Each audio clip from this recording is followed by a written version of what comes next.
Hello everyone, it's the Tech Guy here. Today I'm going to do another teardown video since a lot of people seem to be asking for them. So I'm going to tear down this Klipsch Sound-bar. A little bit of information about it. It's an R20-B, it's the flagship of the reference series soundbars, and it's got a very nice big subwoofer. It's 10 inch, don't know how many watts it is. The only thing it says is that it's 350 watts for the whole system. By judging how loud it goes, I completely believe that too. So as you can see, it's very nice looking. I mean, it's appealing to the eye. The cover comes off this too. It looks very nice, it sounds great, but that's not what we're here for. We're here to tear it down. So, welcome to another Tech Guy video. Let's get to it. Apart. I've already taken the screws out. I thought ahead. Well, actually, no, I didn't. I recorded 4 minutes of footage of me pulling this apart, and I didn't turn the audio on. Yay. But, so let's just pull this apart anyway again. Man, I'm not good at this. Alright, so that's the amplifier module. So now we're going to take this off. Here we go. Pull the cords through. No problem at all. And here we go. So these are the MTM configured mid-range and woofer, tweeters, control module, crossovers. Alright, let's have a closer look at this, and we're going to have a look at the amplifier module as well. And hopefully my microphone's on. Alright, so now that we're inside, we can take a closer look at the speakers themselves and control module board. So, here we go. As you can see, it's quite nicely built. I am quite impressed with how they've put all this together. They've wrapped all the cables so they won't vibrate. There's no real chance that's going to do anything, so it's not too much to worry about. There's foam going around the outside, so not too much of an air leak. I'd never heard of air leak, no air leaks when I played it, so it's fine. Anyway, here's the speaker drivers. Not too bad, but I'm not overly impressed. I mean, it is a nice, decent sized voice coil. I mean, you don't really need stupendously overbuilt drivers for mid-range, but hey, come on, $1,500. Come on, guys, you could have done better. 0.75 inch textile dome tweeter. It looks quite nice. Definitely does the job. Sounds pretty good. We got a crossover. It's very, very basic. So we got capacitors to limit the bass going through, and inductor to limit the treble coming through. Move along. We've got the control board. As you can see, switches, and that stupendously bright blue LED, and then another LED. This bit also comes out. Click, click, click.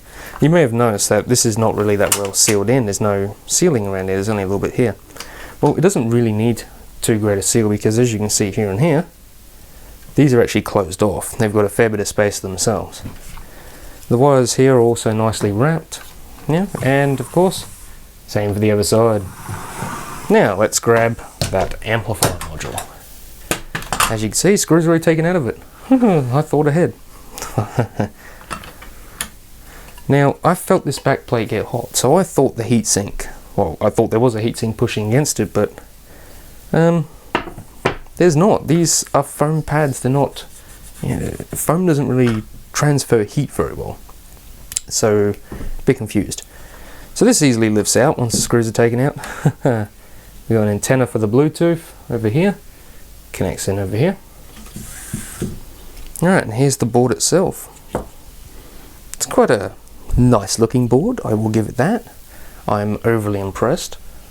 Well, not greatly. We've got gold connectors for the RCAs, we've got our optical power input, a USCON capacitor, that brimmed. Now there's one thing I cannot find on here, because I've actually already shot this and looked at it.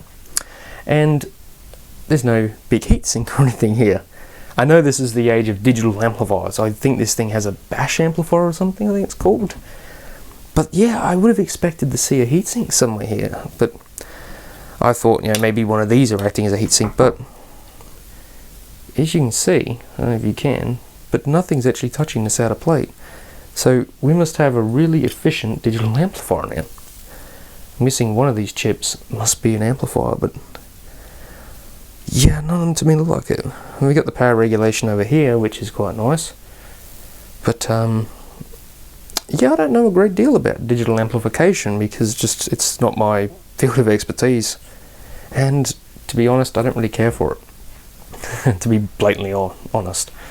My idea with this originally was, because you got your speaker outputs over here, I was originally going to take the case and everything, take it out of the SoundBar, because I like how it sounds, the subwoofer sounds wonderful, and use this to power my main speakers. You know, I won't have any bass for them, but you know, that's okay, because the subwoofer's going to be doing the bass. So, yeah, I might try that. Well, I know what that is. Actually, that won't be what you think it is either. You may be thinking that's sending, yeah, that's your Bluetooth receiver, but it's not. This is actually for the subwoofer. So I can sit back in there for now. I quite like this, it's neatly constructed. So this all just goes in like that, and that sits into the back of the soundbar. Let's go grab the subwoofer. Alright, it's subwoofer time. Oh yeah, the part pretty much everyone probably came here to see. That's why it was last. Alright, so to get in this, I went into the kitchen, pulled a sneaky breaky, and found this knife. So, we're going to need it to get the grill off. Hopefully without damaging this too much.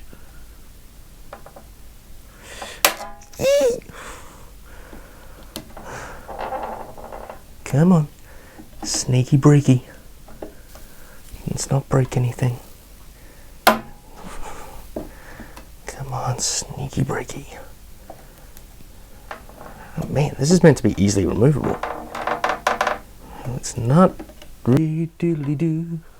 Get out. There we go. Alright, after all that fun.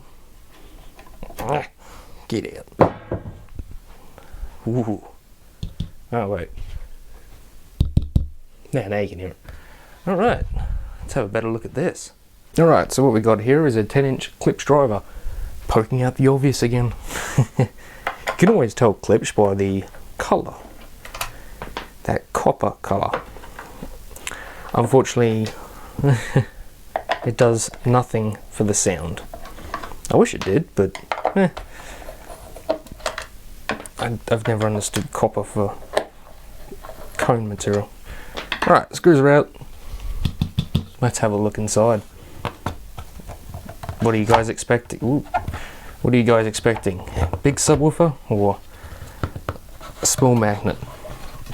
Post what you think in the comments, because oh yeah. Ooh, hello. We have a dual stack motor. Ooh. What looks like a 1.5-inch voice coil. How easy are we going to be to take these out? Oh, there we go. That is quite a nice driver. I'm impressed. Let's move this box out of the way a bit. Look at that. Ooh. Very nice. Very clipshy. Very, very nice. Alright, let's put that aside and have a look inside this box. Well, first of all, it's a box. So it's quite thick. I mean, it's the size of my thumb. And that's about what? Is that baffled? Yeah, it is. So it's about what? 18 millimeters thick. In here we can see the amplifier and power supply section. I guess we should probably take that out too. I know people will ask about it if I don't. I'll talk about the padding. It's all nicely padded in here. Very nice. Very nice. Okay, amplifier. So here we have the amplifier section. Nice slot port. Not very big. It's about 18 millimeters, I'd say, actually. Which, yeah, it goes through inside. Goes pretty much all the way to the back of the box. So, while I'm taking these screws out, it's talkie time. Hopefully my camera's not blurry or anything. Yeah, it looks good.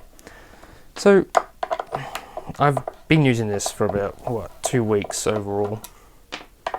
Just continuous use, listening to it. It's my first soundbar, well, first introduction to a soundbar. I do have a laser soundbar, which is up there. But this was what I put in the lounge room. My love for laser, I love them a lot. Don't get me wrong, love the people, love the company. But that soundbar is not big enough for my lounge room. This one, on the other hand, is. So I put it in there for quite a while and had a listen.